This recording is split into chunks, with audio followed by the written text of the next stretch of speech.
Caesar করে আমার machine কেটে দিছে। হইছে কি জানেন, পিঁপড়া আমাকে একটা চিমটি দিল, আমিও পিঁপড়াটাকে একটা চিমটি দিলাম। ও মা, সে দেখি মরে গেছে। বললাম ইয়ার কি, যদি সহ্যই করতে না পারো তাহলে করতে আসলে কেন করতে। বাবা, তুমি নানুর বাসায় কি খেয়েছো? আলুর ভর্তা। নানুরা কি খেয়েছে? মাংস। আমাকে তো দেয়নি।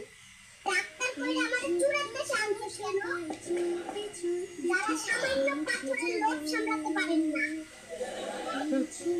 আমি থাকবো না এই চোরের দেশে।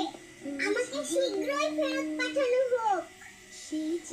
আপনি কোন দলকে সাপোর্ট করেন? হ্যাঁ, আমি দুধ খাই, দল না, কিন্তু দুধেও ভেজাল।